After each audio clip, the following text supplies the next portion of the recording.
on right now.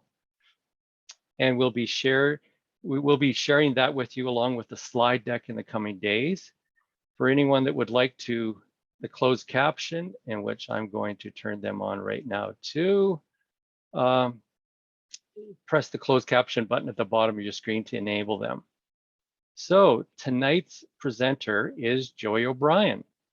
Joey has been living in the Bow Valley for 20+ years and is a member of the Rotary Club of Canmore and is also on the board of Srag.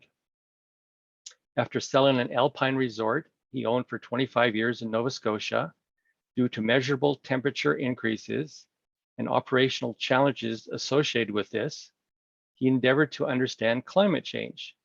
He went from an uncertain climate denialist to understanding the science and becoming alarmed for his children and grandchildren's future.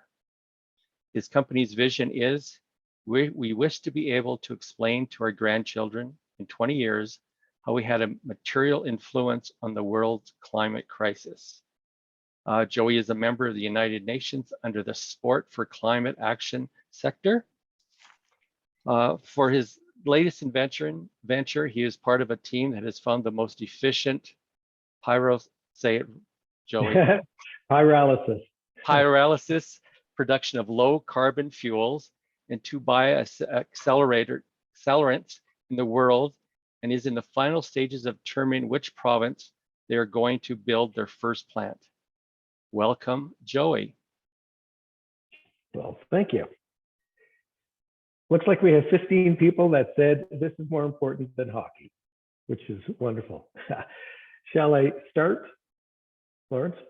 You can go ahead and start. Yes, you can. All right, let's kick this off then. All right, move that out of the way because I can't see behind the various things that are here. View, slideshow, here we go. We can see the full screen now, great. Excellent, thank you. Okay, I'm going to turn a bunch of X buttons off here. Here we go. Everybody, thank you for this opportunity to present this. There are maybe a couple of you that saw a similar presentation from me almost 12 months ago. You're going to see a couple of slides that are similar to 12 months ago because I think they're worthy and they're still valuable. But then there has been a lot that has changed in the last 12 months, especially after COP26 in Glasgow, Scotland last November.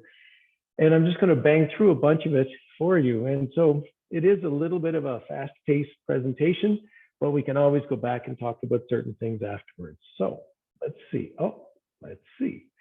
Yeah, that's me. I got a big family, 5 kids, 2 grandkids.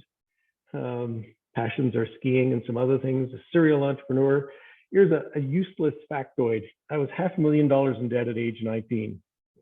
I managed to figure out how to do a reverse takeover of a company and bought a ski resort. Anyways, here's today's presentation, sort of 3 chunks. The W5 of climate change, which is pretty similar to the last year's, but I thought the math might be useful to just review it. The changing and everything that's changing, and then promising initiatives that I think are really great and stuff your club could consider. But that's how I feel some days when it comes to how to move this rock, because it doesn't have momentum yet. There is stuff happening, but it's not in the terawatt scale, it's in the megawatt scale. I have some Rotarians, not many anymore, who claim that it's not Rotary's way to talk about climate change, because climate change has been politicized in many jurisdictions. And so the past president of RI made a very clear statement saying it is not political, and therefore we stand behind it and say it's not political. You know, this is the piece that's interesting. Why are some people confused? Because you know, I have a son who's an engineer. If an engineer designs a bridge or designs the roof trusses or buildings like that, people go, oh, it's engineer design. They use math and they use science. Well, we use math and science on climate change because it's really like that. It's not a belief. It's not a religion. It's not something that has a whole lot of gray. I will identify what the gray elements are, which give us a range of uncertainties. But it is the same math as engineers use to figure out stuff. However, these companies and a great many more have spent a huge amount of money maintaining their business model by confusing the public. First by confusing them by saying it's not real, and now confusing them by saying, well, it might be real, but even if it is real, you know, we can't do very much about it, and it's going to cost too much, so let's not do anything. Oops, let's go. So Dr. Michael Mann, one of my top guys, one of the leading proponents in this, he wanted to just be a scientist, but he's ended up becoming the voice of climate change. He's probably doing 20 to 30 presentations a week on the media throughout the world. And he's the guy who invented the hockey stick graph. You may have heard of that, where everything was pretty normal for a long, long time, about 10,000 years, and then we suddenly got this look. You'll see this a little later on. Oh, here it is. So the trends aren't good. So a little bit more data. If I look at my mouse here, we've had 3 years of La Nina. If I go back to 2016, we had a really strong El Nino. So it created a blip. It is believed that we're at 1.11 degrees Celsius above pre-industrial norms. We will hit 1.5 with the next El Nino. Now, surprisingly, it's not happening this year. We're going to have a La Nina in the Pacific again. It seems to be soldiering up in that way. But sometime in the next 5 years or 3 years, we're going to have an El Nino, and we might hit 1.5. Here's the math. Let's walk through it, okay? So about 1,360 watts per meter squared per year hit the outside of our atmosphere. And quite a bit of it, most of it, in fact, bounces off clouds and molecules and everything else, with about 240 watts hitting the planet. Great. Now, what we've had for about 10,000 years is a balance where 240 watts gets radiated out. Now, what's interesting in this is that it comes in as short, medium, and long wave energy. It only gets radiated out in long wave energy. And carbon-like molecules have this most unique ability in order to absorb that energy. And you know how molecules reflect heat? It's by moving, right? The warmer it is, the more they move, and the colder it is, and so you get to absolute zero and they stop moving. Well, if you put more molecules or you put more heat, the molecules move more, or there's more molecules to move. And so here's some numbers in terms of the radiation. And so we've got about 1.5 watts per meter squared of absorption happening right now that we didn't have happening for the last 10,000 years. And if you want to be a real geek, there's the formula. It's available on the internet. You can play with it. That's somewhat basic. There's other models on top of that where we analyze the amount of cloud cover. If we have an increase because there's 7% more moisture in the sky now than in 2050, if the clouds increase lower down, 10,000 feet, they absorb the long wave energy. However, if they're like cumulonimbus, cirrus, stratus, high stratus, they're up high at 30,000 to 60,000 feet, they reflect more energy. Either way, we're still going to absorb more, but the pace of absorbing is affected by what happens with our cloud cover. So 422 parts per million measured at Mauna Loa. We've never seen this. In fact, right now it's looking like 66 million years is the last time we had that much in the atmosphere. And the result is last year's heat dome here in the West, where it hit just under 50 degrees in central parts in BC, and then it burst into flames. You had 500 plus people die in BC last year during the heat dome through heat exhaustion. Here you've got, and the death rate is not being announced, but what was announced is Prime Minister Modi last week announced that India will not be exporting any grain this year because of the crop failures. They normally are 4% of the world's grain exports, and they're not. So you got Ukraine, who knows if they're going to have any exports. You've got this entire region who's not exporting. You've got a food crisis evolving on a real-time basis worldwide. Last year, when the heat dome hit here in the West, some regions of Western North America had a 70% crop failure. People go, well, there's only 3% or some small percentage of the atmosphere is carbon dioxide molecules. And you're kind of right. But because of the unique ability of that to absorb long wave energy, if we had no carbon-like molecules in the atmosphere, would be 0C instead of 15C planet-wide as an average temperature. If we had too much, like Venus, would be 400C. We are the Goldilocks. We have had 10,000 years of Goldilocks. How do we know these numbers? Well, we start with ice core data. So we have day-by-day measurement for the last 63 years. Then we go back hundreds and hundreds and thousands of years of ice core data. And then we have proxy data sitting in fossils that are very easy for the scientists to look at and analyze. And you'll see here, we've got 10,000 years of really a narrow band. Now, these representative pathways represent a series of choices that we may make as society. One is decreasing the amount of carbon in the atmosphere. And this one up here is let her pump baby. And so we're above 1,000 parts per million. So the last time our CO2 numbers were 66 million years ago. It's way back here somewhere that we had the same amount that we have now. What we don't have is these changes in the past have occurred over tens of thousands of years. Nowhere in the proxy history is 150 years of changing the chemical composition of the atmosphere by 50% anywhere in 150 years. So let's look back in time. Okay, so the last time it was anywhere like this was the mid-Pliocene. It was 350. The planet, in terms of the location of the continents, was pretty well the same as it is today. And the temperatures were 2 to 3 degrees C above pre-industrial norms, 10 degrees hotter in the Nordic. Sea levels were 15 to 25 meters higher. And forests grew right to the north. Think about the sea level thing. The sea level thing is really scary. Here's Vancouver as an example. So a friend of mine who used to be the Banff sustainability guy is now the sustainability guy for the entire city of Vancouver. This is their 2 degrees C, 13 meter sea level flood plan. Oh, here's the airport. You've all landed in the airport probably. And they're trying to figure out whether or not they can build a 13-meter high seawall. So this is one community in the world that's looking at it. Think about all the communities. We have about 1 billion people worldwide that are within 20 feet of high tide out right now. And if high tide becomes an everyday occurrence, then we end up with certain places in Miami happening now.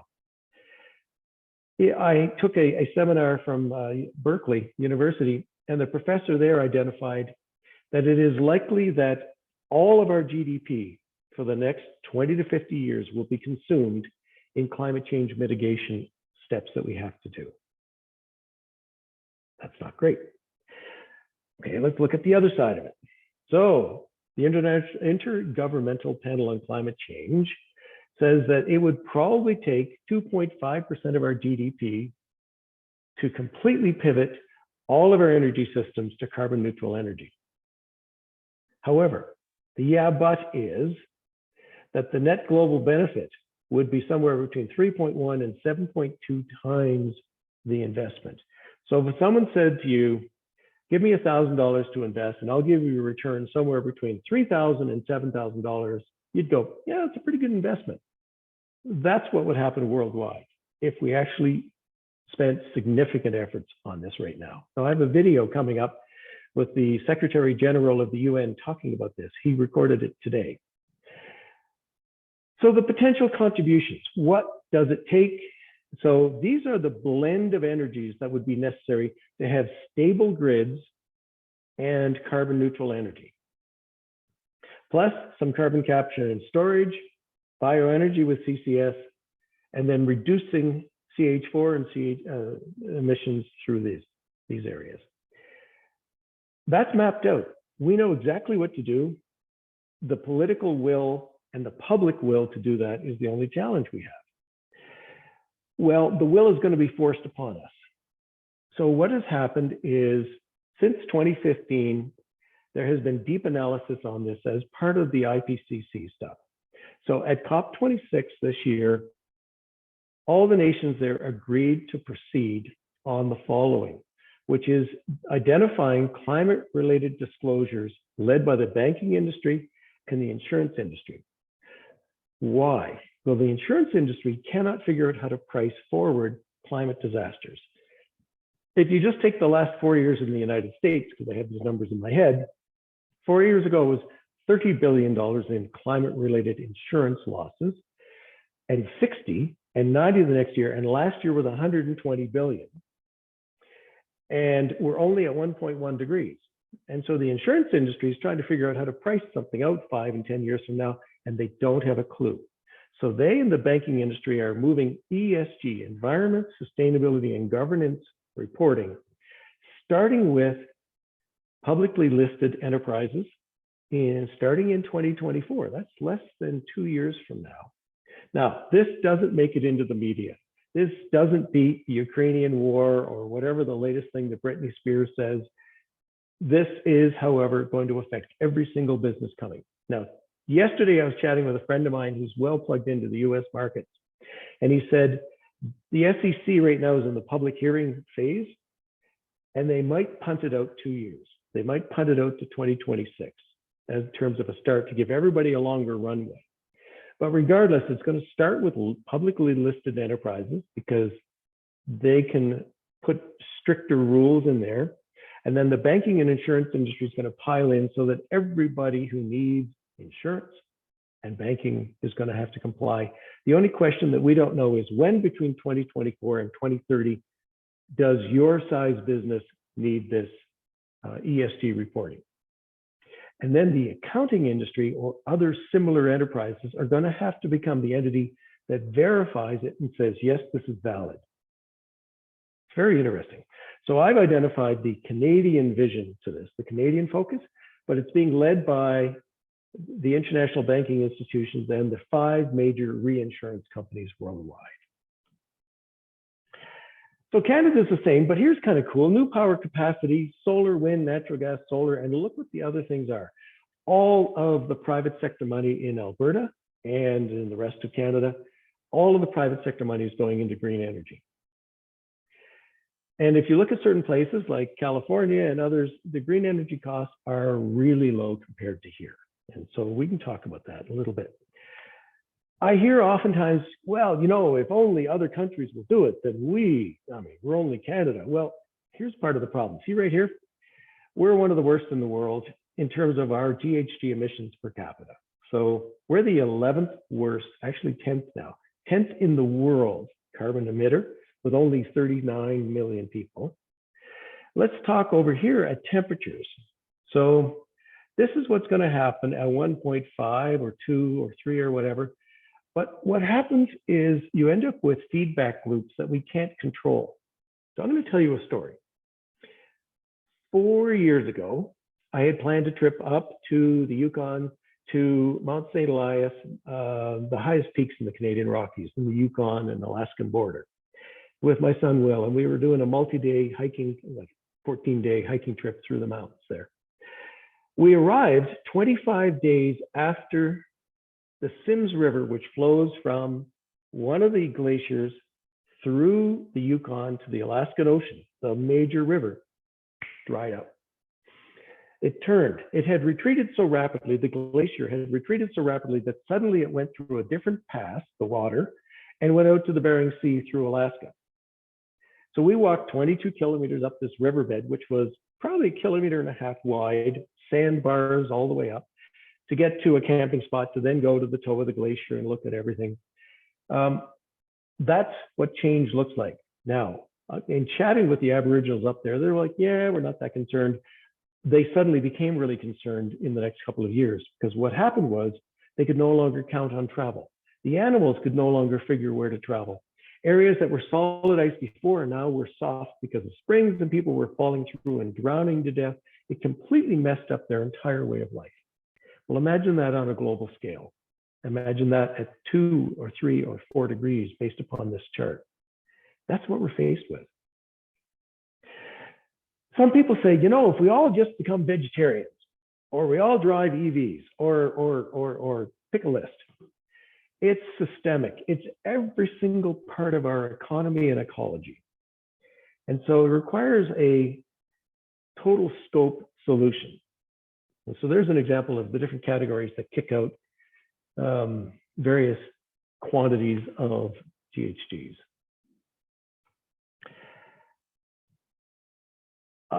It's interesting. At the Rotary District Conference this week, those wonderful, brilliant kids from Our Ladies of the Snow in their presentation, one person stood up with what they thought was a zinger about the energy costs and the carbon density of the energy used to charge electric vehicles.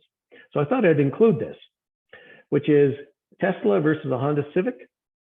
You know, Honda Civic is a pretty efficient automobile, and it's 17.3 kilograms per 100 kilometers, and a Tesla's just slightly more than half that. And that's from the Alberta grid. So I'll give you an example. The Alberta grid is 602 grams of carbon per kilowatt hour. BC's 40. Quebec is 5. We're the worst in Canada, 620 grams of carbon. But what is the carbon footprint of different things and different traveling? Well, obviously flights and short haul flights are the worst. The good news is the airlines are signing deals right now for sustainable aviation fuel. Nestle, yes, that hot chocolate company, is one of the world's leading experts in creating sustainable aviation fuel. And they're signing deals like crazy with various airlines, because airlines are allowed at this point to burn a 50% blend of sustainable aviation fuel with regular kerosene. Okay, that's going to have that. That's a great start. What else? Okay, I want to show you guys this. This was today. I thought it was worth seeing. So here we go. Come on. Please work. There we go.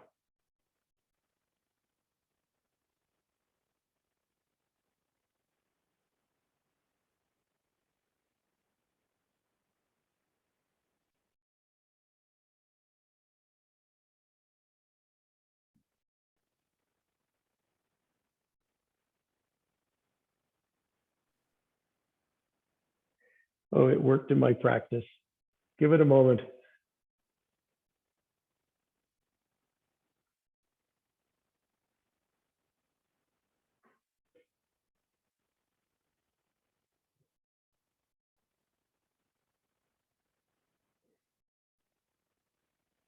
What is going on?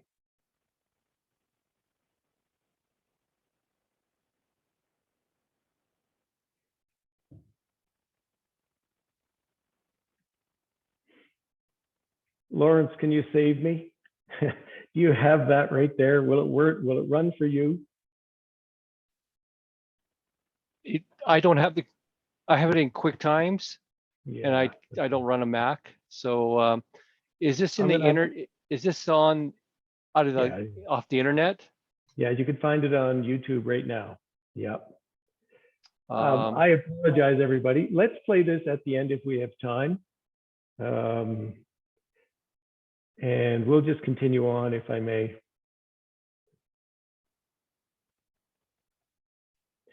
Yeah, it was a lovely speech.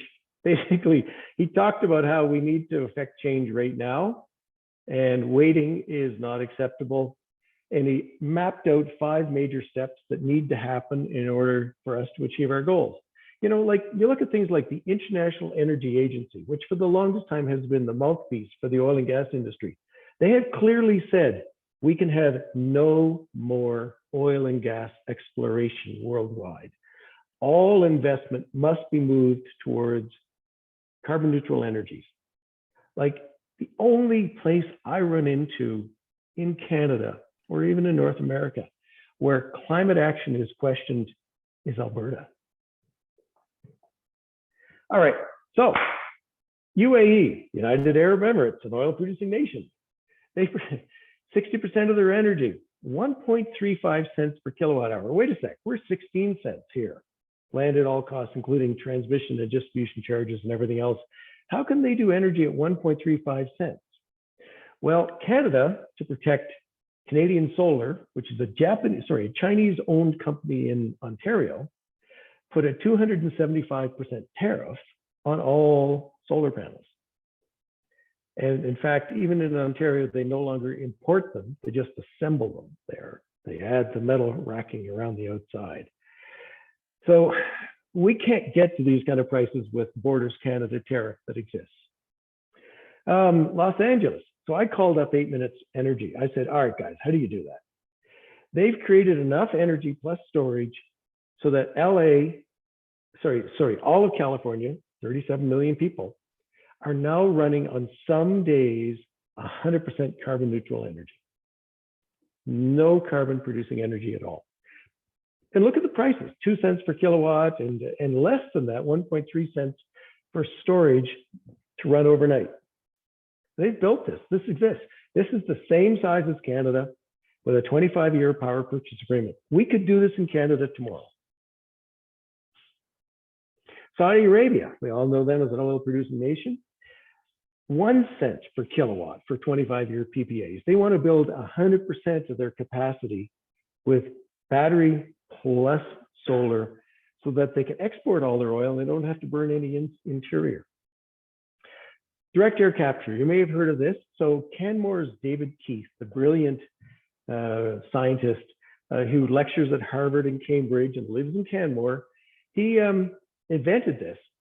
And he was so frustrated because nobody would build it. So finally he convinced a couple of guys you may have heard of, Murray Edwards, CNRL, Murray Edwards, and Bill Gates to invest $500 million in this technology, and it works. And it works really well at about $100 a ton of carbon. But they're rapidly decreasing the operating costs as they refine the system. And meanwhile, our carbon tax is continuing, so they'll meet somewhere along the way. And they've sold a bunch of these to other places in the world. And the next phase of investment was all fossil fuel companies like Chevron, Occidental, BHP, because they know they need the carbon credits. Manulife says they want to get to 80% carbon neutral.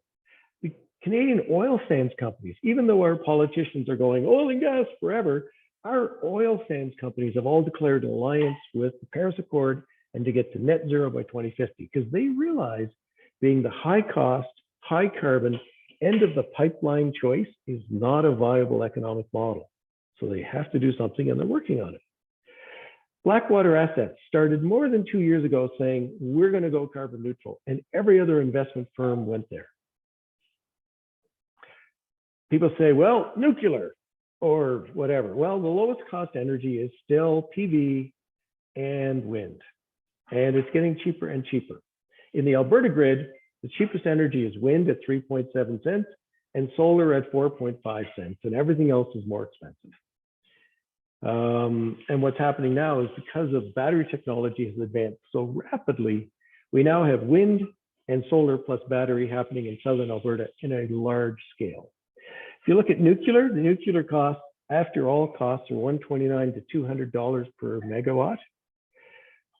But that's coming down too, because the small scale micro size units are substantially cheaper, but not enough of them have been built for us to know that price. So that's why there's a $29 with a question mark there. I love the BC model for this reason. I was in the States for the Green Sport Alliance in 2019. And so that's every entity from NASCAR to the NFL to hockey to everybody else. And we were there with the Banff Marathon winning an award. And everybody in the room, mostly Americans, were debating whether or not carbon taxes work. And I raised my hand and I said, excuse me, I'd like to tell you a story about a province that had a carbon tax since 1992. So the GHG emissions per unit of GDP has gone in half. So the total GHG emissions have remained more or less level while their GDP has doubled. So BC during this window of time led Canada in GDP growth and halved their GDP to GHG ratio. So I said, guys, just look a little bit north. It's absolutely proven. Your argument about carbon tax is invalid. And they all looked at each other and went, oh. Here's one of my favorite companies. This is a Calgary-based company. This can be one of the solutions to solve the required stable grid that we need to have. Because this is throttleable, you can adjust it. So what these guys figured out was that normal geothermal requires a heat source close to the surface, think Iceland, or some other mitigating factor, because pumping hot water or hot liquid from 4 kilometers down consumes all the available energy that's possible. So it doesn't work. Well, these guys figured out that if they just, these are drilling boys from Calgary, if they simply extract using a refrigerator, all of the energy out of the liquid, when it gets to the top, it densifies and it pushes down. So they create a loop where warmer liquid wants to come up, then they take all the energy out of it, and they do that. So they built one up near Rocky Mountain House, and it works. And now they're building them throughout Europe. They're not building them in Canada yet, because right now they need $125 per megawatt. And in places in Europe, it's $250 and above. So they can get long-term viable PPAs, and it's more profitable for them. But in my conversations with them, they desperately want to build here in Alberta. They just need to get their costs trimmed down a little bit more. Much like fracking was really expensive in the beginning and then became less expensive, they know that they will learn how to do this here so that they can build it here. And we should do it. Now, the current government changed the regulations in this province to allow this type of energy to be delivered to the grid. If you attended the district conference, one of my favorite speakers was the rancher, a guy who was the engineer, who was a rancher, who had a natural-based solution to ranching for his cattle. Well, here's some math behind this. If you go back to when the buffalo roamed, all of Western North America had between 12 and 14% density of carbon in the soil. Think roots and organic matter and everything else. And part of the reason why is when ungulates bite the grass, they bite it and they tug just a little bit as they bite. That induces stress in the roots. The roots react by going deeper and growing thicker and stronger. It's a normal reaction. If we could change our agricultural processes from tilling, fertilizer, weed killer, soil, all the normal steps that we do, to regenerative practices where we allow this root mass to grow and we allow things to naturally grow, and we can still plant all of our grain crops and everything else in it. It's done in certain places. We could, so Canada has 729 megatons of total carbon that we emit annually. Just a small increase on a portion of the 50 million acres in Alberta, 2.5, we could have 30 megatons of sequestration. If we could get 5%, it's 1,900 tons of sequestration annually. So 2.5 times our total emissions. So just in this province, we have the ability to solve all of Canada's GHG problems and give ourselves a longer runway to actually changing our energy systems. Do we have the political will? We just finished a meeting 2 hours ago with our green energy co-op. This thing has exploded. This volunteer role that we all agreed to has become quite full-time. We have a $500,000 project on the books right now with Baymag that we're going to announce pretty soon. Baymag wants the carbon credits. They like green energy, they need the carbon credits. So they're going to have us produce 10 megawatts. The first project is 300 kilowatts. They want 10 megawatts built on their property by us. We have 15 projects with different things. So we have St. Michael's Church where we put solar on the roof. And now we're doing more and more, and we have 15 projects, and we're actually going, whoa, stop, we can't take any more right now, because I'm having to raise about $2 million for all those projects. And we created Rocky Mountain Community Energy as well, because we want to be a soup to nuts supplier. So within the Alberta regulations, you can become an energy marketer. So we will sell you brown through green energy. We will sell you carbon credits. We'll sell you natural gas. We'll sell you internet and Solar Club, which gives you 25.85 cents per kilowatt hour of energy they export to the grid, vastly making solar on your roof very profitable. This enterprise, while it's created here, because we have a social conscience, it's a co-op, we want Rotary clubs and Rotarians in every other jurisdiction in Alberta to consider creating a similar thing. And we will gladly share the economic model and save you all the trouble of figuring it out and what we had to figure out, but we'll gladly share this with you. It's an economic generator at a community level, keeps jobs and investment in the community. Another group. Yesterday, Bow Valley Climate Action, a group of really brilliant people who are very engaged in our community, did a presentation to our town council. and keeps the town council's feet to the fire when it comes to climate action. And yesterday they presented and they identified the gap between the current action plans that the town has produced and what is necessary for them to accomplish that. Because it seems like council is just so busy doing its sort of things that no one waves this in their face. This group does that, and once again, this can be created everywhere. A small Rotary project, any Rotary club can consider this, is that our community has an excellent consumer-based compost program. They wanted to have a commercial-based program for restaurants and similar facilities that produce commercial. But they didn't have the money to roll out. So our Rotary Club stepped up and said, you know what? We will cover the cost for 3 months for every new registrant for all of their pickups. And they said, yes. So we ended up with 30 restaurants signing on. Now our goal, our hope, is at the end of the 3 months, the habits will have been changed so much in the kitchen and other places that produce food waste that they will automatically be dumping the food waste into compost. And it seems like that's working. And that for less than $4,000, we think was excellent value as a Rotary Club. Other small things. So Lawrence arranged some of this. Walk around the world was an outstanding thing. So during COVID, when none of us could go anywhere, what we started doing was walking, skiing, hiking, swimming, and all those things, and reporting the distance that we covered to one common person in our club who assembled it into a distance traveled every single week. And he took us on a virtual walk around the world, first all the way to the Pacific coast and then all the way into Europe. And every week we would find out about a new community that we had landed in by the accumulated distance that we all walked and swam, et cetera. Great thing. And if we ever get in COVID lockdown again or similar things, a great Rotary project. And World Environment Day is June 5th. And so our club announced today, in fact, that we're going to do another community litter pickup.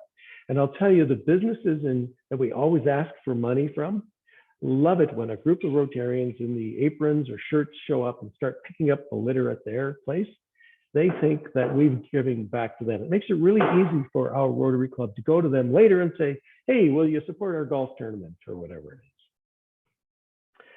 Now, I found out that this was just stopped because of COVID, but we're going to restart it. So Rogers FM owns our local Mountain FM radio station, as it does in many communities across Canada. And they said, okay, I've convinced them that they should do a sustainability talk. They saw this as an advertising product. So they brought in Flying Pigs and some other sponsors, new revenue line. And I brought in, and then a bunch of other people brought in people to do short talks on sustainability things. It was awesome. So Rogers is looking at it to run it out nationwide. Now, it lost some momentum during the pandemic, but we'll kickstart this again. Srag. So a little mention, I'm on the board of directors of Srag. I've decided to take on worldwide fundraising. Eek. Yeah, I'm having a meeting with Bob Sanford next week or later this week to get some guidance. But right now you can do a donation to Srag if you want. You can offset your next traveling trip if you wish. It's a good organization. Our goal is to provide the framework that allows the monetization of every project that's done at a community and district level that might be able to produce carbon offsets or other valuable, recordable, measurable impacts. Wow, there it is.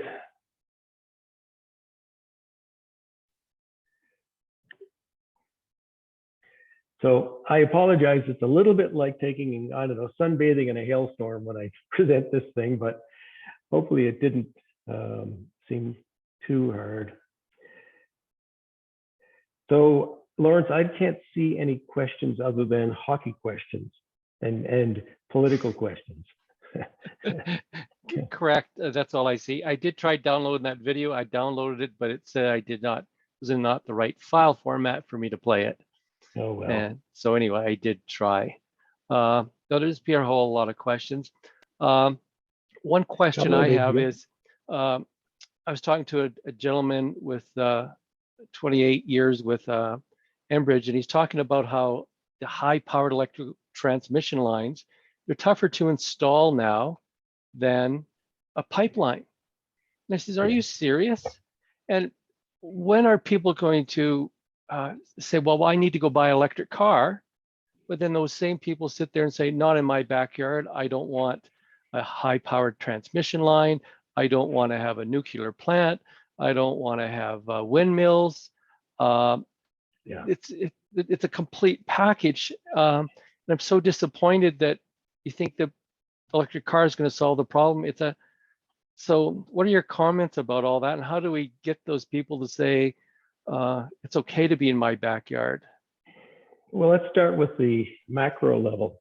It is easier for us to export and import energy to the States than it is to BC and across the provinces.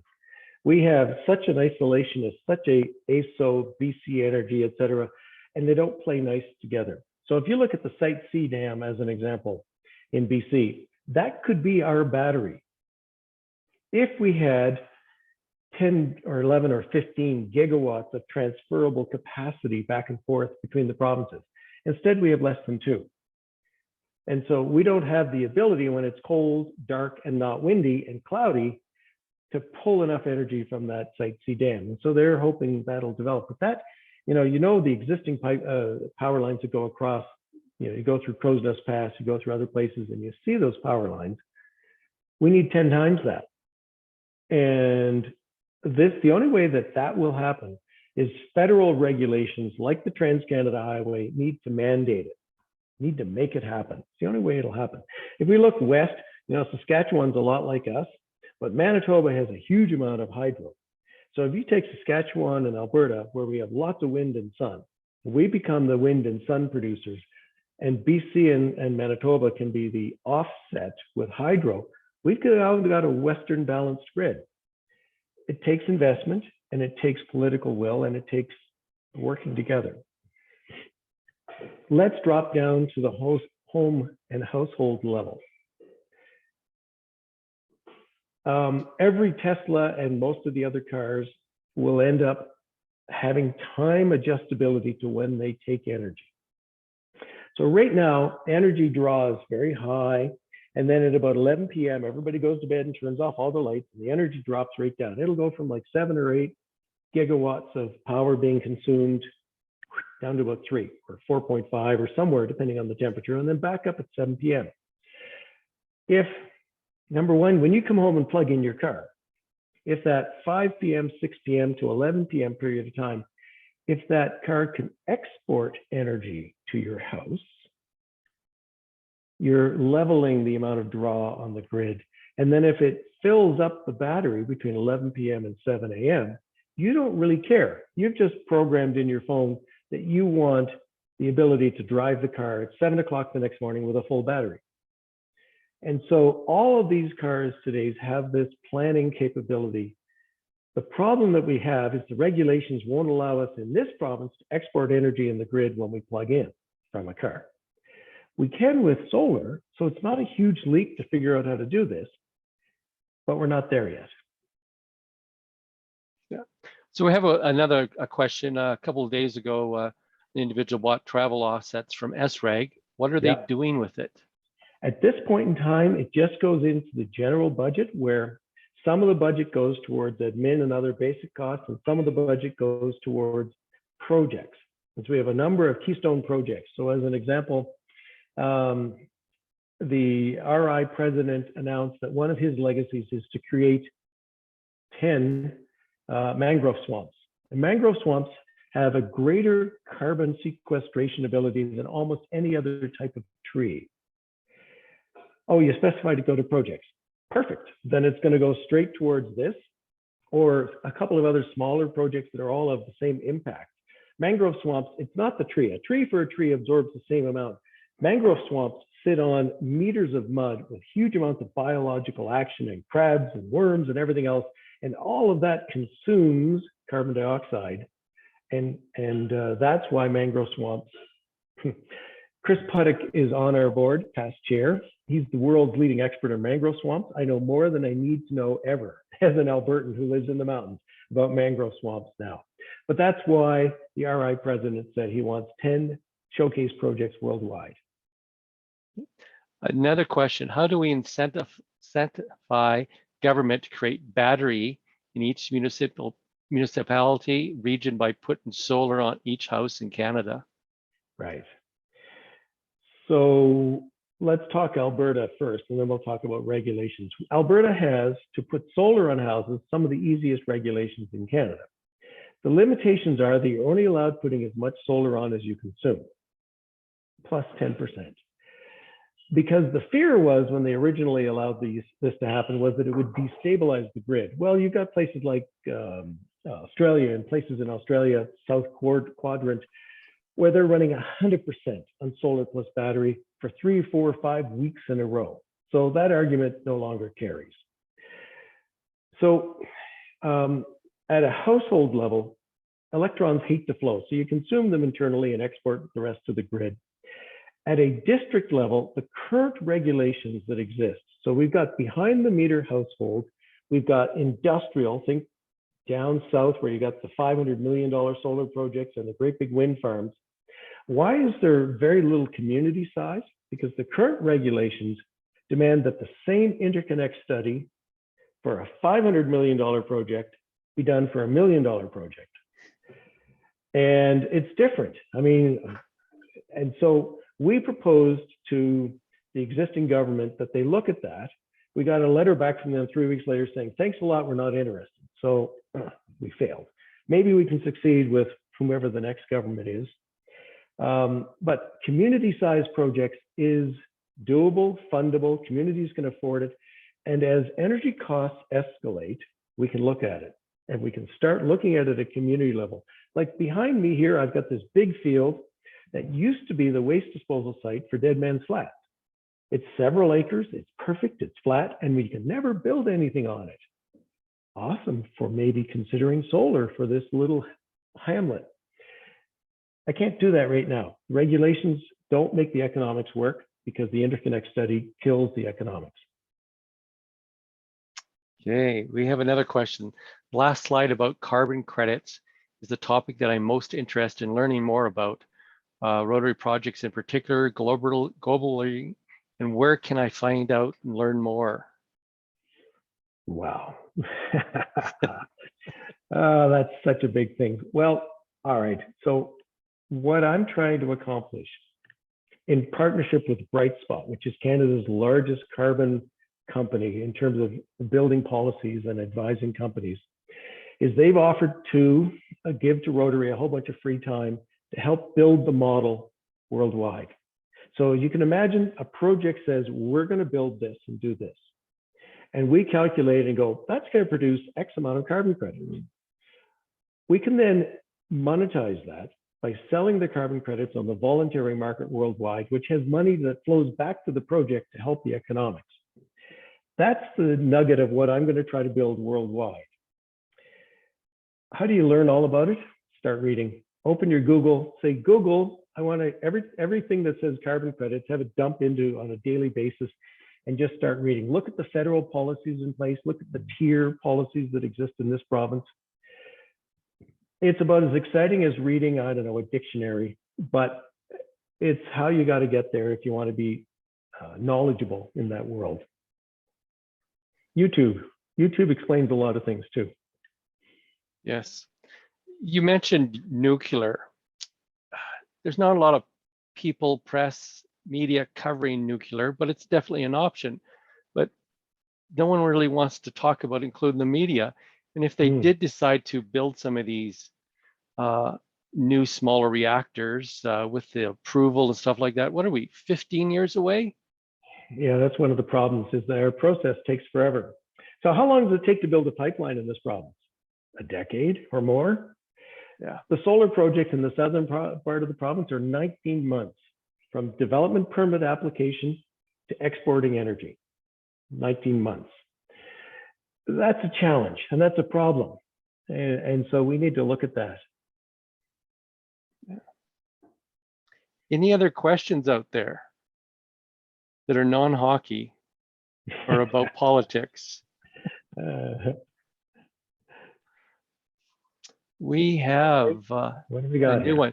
Do you see RI supporting CCC initiatives as part of the 7th focal area, the environment global grants? You know, at a conceptual level, carbon capture and storage, whether it be natural or man-made, is necessary. We're on a trajectory. We're at 421. We're going to hit 450. Chaos is going to happen. We're going to have mass migration. We're going to have all kinds of problems that we don't want our children to have. And whether or not we as a society pivot and, first of all, slow down, we're 48 gigatons of carbon per year that we're pushing into the atmosphere. We slow that down, and then we build some capacity in this thing to taper it back down from 450 to 400 to 350. Even at 350, it's too much, but that's a hell of a lot better than 421. That's necessary. Now, these are mega projects with huge numbers of zeros behind it. So from a philosophical perspective, we're proposing to do this in a natural fashion. And that would be mangrove swamps and other things like that, and maybe changing agricultural practices to absorb carbon into the soil. I can't see Rotary getting behind Bill Gates and Murray Edwards and their $500 million projects, because they have macroeconomic capacities that Rotary would have a hard time soliciting. But natural, I like. I also, if you want to go on a tangent, there's a whole bunch of things where they've done a test of adding iron oxide to salt water, and the result is a greater amount. I won't go through all the math, but what happens is they end up with a great amount of plankton, and suddenly you end up with a whole lot more fish. They did this north of Vancouver Island and just below the Queen Charlotte. The problem is when you start messing with Mother Nature that way, or putting stuff into the sky, you might overshoot. We might drive ourselves right down into some sort of thing that we don't know and can't anticipate. So natural solutions are better. And if we can figure out how to do only natural solutions, plus mechanical CCS that you can dial up and dial down, that's probably the safest solution. Another question, how long do you think it will take for industry to cross the nation with charging stations? Well, you can do that now. You can drive all across the country, total charge, no problem. It's the other direction. So in this province, going north to Fort McMurray, really hard to get there. Here's the other solution in this. Whether it be what Hyundai was promoting when we were at the district conference this weekend, where they're really focused on hybrid. And so they have a 70-mile battery, which is the majority of most people doing it all the time. And then they have a gasoline engine, which charges the battery. So if you've ever driven a Prius, that's exactly how they work. So that's where they're focusing, and you end up with great mileage capabilities. Or I really like what Mercedes did, and they announced that last week. So most vehicles now consume about 15 kilowatt hours per 100 kilometers. Mercedes did 1,000 kilometers in one car, one battery, consuming 7.5 kilowatts per 100 kilometers, or half as much. So suddenly 100 kilowatt batteries, good for 1,300 kilometers. And so this math, this science, this research that's happening is rapidly changing what the economics are. And I suspect faster than the mandated, like right now, 62% of all Canadians have said their next car they purchase will be an EV. There's no supply available right now, so we all either buy something else or hold our breath. But I think the science is going to move faster than we anticipate. I'll give you an example. Graphene. Graphene is a two-dimensional carbon molecule. It's 100 times more mobile for electrons than copper. The problem with graphene is about $100 a gram, but it's a fabulous product. Well, there's companies out there that are starting to really figure out how to make graphene and not nearly as expensive. So imagine coating the battery, because the electrons travel on the outside. Imagine coating the battery with graphene. So you end up with a longer lasting, the million-mile battery, with easier transference of the electrons. Those are the sort of solutions that are being worked on right now. Is it possible for RI to pay farmers to engage in the agricultural practices you mentioned through global grants? Well, better than that, Food, Water, Wellness, and Kim Cornish in this province. And Lawrence, you may remember she did a presentation to our club 2 years ago. She is doing a research project in Alberta where she dug 8,000 test holes in a number of farmers' fields and measured the exact amount of carbon to 1 meter in depth.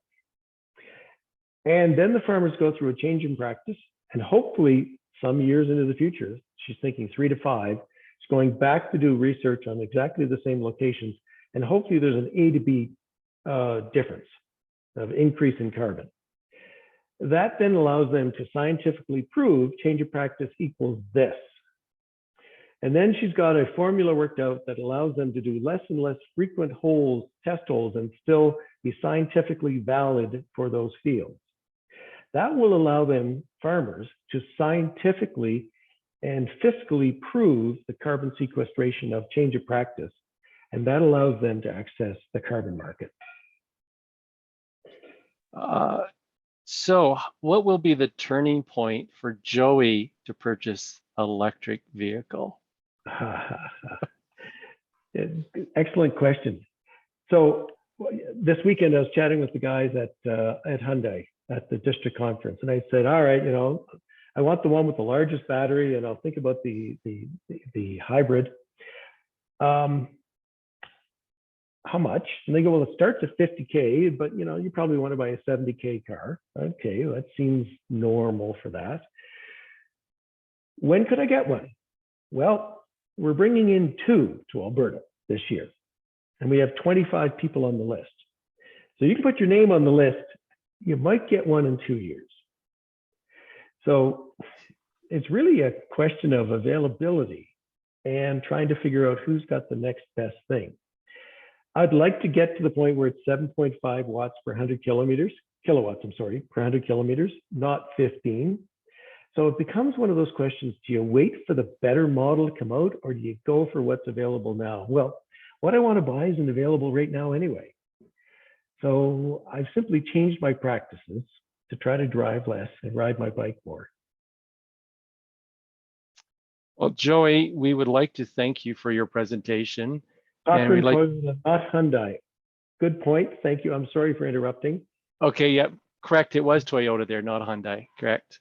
Correct. So thank you, Joey, for your presentation, and thank you for everyone else for attending tonight. As a Rotarian, remember to make a difference in someone's life this week. Have a great evening, and go Oilers, go. I'll balance that with go Flames, go. Okay, thank you, everyone. All right, see you. I'm going to switch over to CBC now and watch the game. Okay. See you. For Alberta,